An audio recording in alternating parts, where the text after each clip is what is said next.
had a dry suit that you went in through the back and then you turned it over and put a U-clamp on it.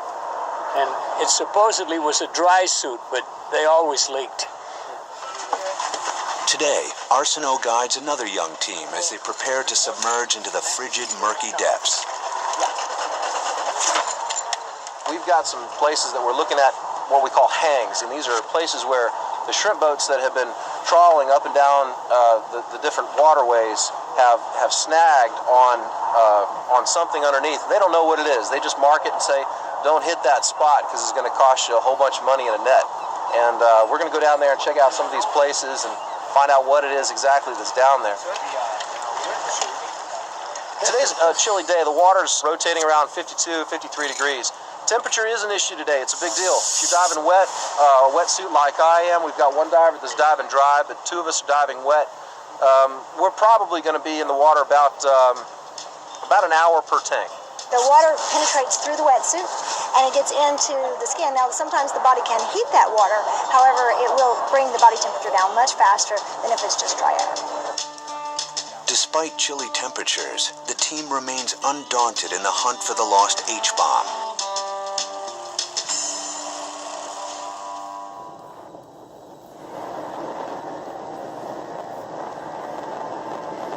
Close to 200 times more powerful than this blast, the thermonuclear weapon buried beneath Georgia's coastal waters is a Mark 15 Modification Zero, one of the earliest H-bombs designed by the U.S. It has an estimated detonation yield of 1.5 megatons, nearly 40 times the combined power of both atom bombs dropped on Japan that killed 150,000 in an instant.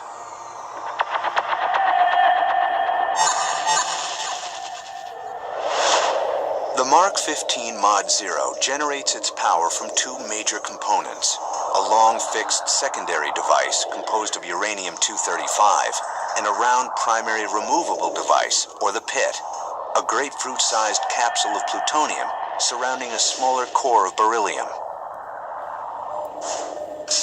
Once the crew inserts the removable pit, the bomb is nuclear capable. 350 pounds of high explosives surround the pit, which, when triggered with exact precision, begin the thermonuclear reaction, according to weapon designer Charles Lober. The plutonium crushes from this large sphere down to a smaller sphere.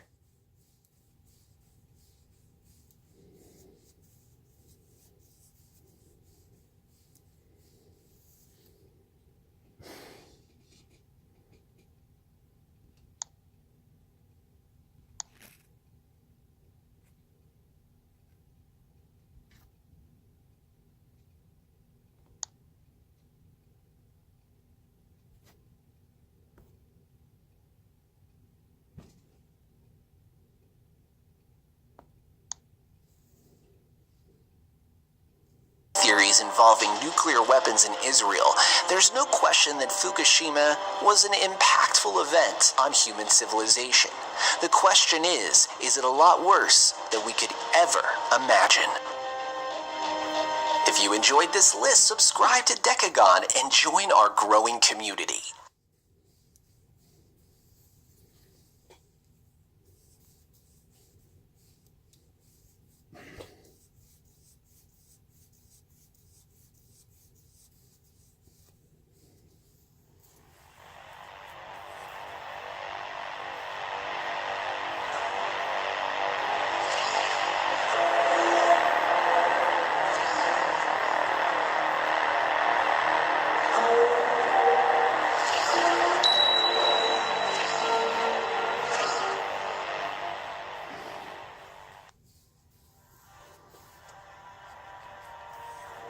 Okay, so we have a serious problem here.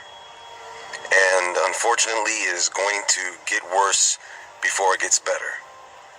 And there are some things that I feel need to be known and understood.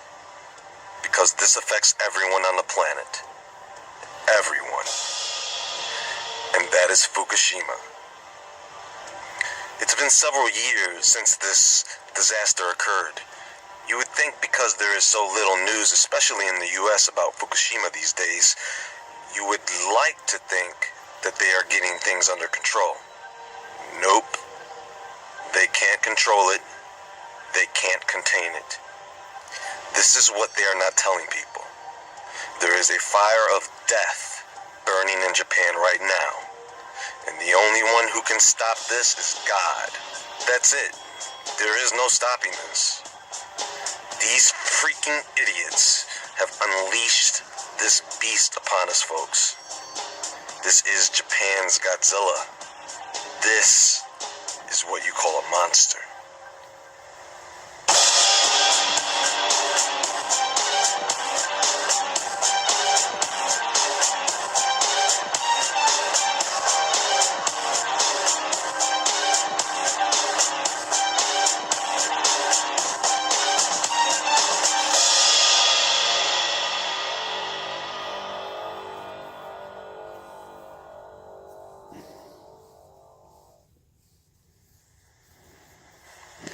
So, this catastrophe occurred back in 2011, and since then, hundreds of millions of tons of radioactive water has leaked into the Pacific. Just to give you an idea of how big the Pacific is, just Google Earth, the Pacific Ocean. It's pretty much half the planet. So, because it is about half the planet, we must consider that out of all the life on Earth, a great percentage of that life is in it. You see, plants and animals are not immune to radiation. They develop mutations and die off. So I can honestly not think of anything more haunting than the idea of a dead Pacific Ocean. Take care. But it's happening. There's no need to keep looking at some crazy map of the radiation plume spreading across the Pacific. It's everywhere now. It's in our water, it's in our food, it is in our tissue, and it will definitely be in our children's tissue. I think most people have seen this map by now, which is not a map of Fukushima radiation, but a map showing oceanic wave heights. These maps are just models, simulations based on the collected data at that time. They do not know exactly how much radiation is spewing out of the reactors or where it is going. The heavier radioactive particles sink into the ocean as the lighter particles get into the atmosphere, and there is a cumulative effect. Aside from the air blowing around radioactive dust, the entire ecosystem of the ocean is contaminated, and anything coming out of that ocean onto someone's dinner plate will contaminate the person eating it. And it gets worse, folks. Much worse. You see, I don't think many people get what this means. Because of this radiation, everything will begin to literally fall apart. Understand that this radiation affects everything that is a thing. Metal, rock, concrete, all that, yes. Because these radioactive particles knock holes in the atomic matrix of matter. So metal will weaken. It will affect electronic circuitry. They keep sending in these robots, and they can't even get a photo to see what's going on because the robots literally melt when they get too close. That's why more and more planes are going to start falling out of the sky, like they have been.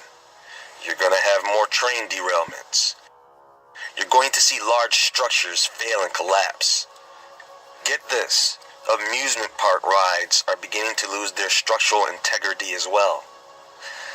Now this is known as the Wigner effect, and it is very real. This is when neutron radiation causes the displacement of atoms within an object or matter. It, in fact, changes the object. There is no element on this planet that can contain this nuclear material. Even the power plants that are currently active leak radiation. Lead doesn't stop it, it only slows it down. This is why you need so many layers of it for it to be effective. Over time, this stuff will decay anything. They have to keep replacing the sarcophagus in Chernobyl because the radiation just keeps eating through whatever they bury it in. And this nuclear material over at Fukushima is just burning through the floor into the ground.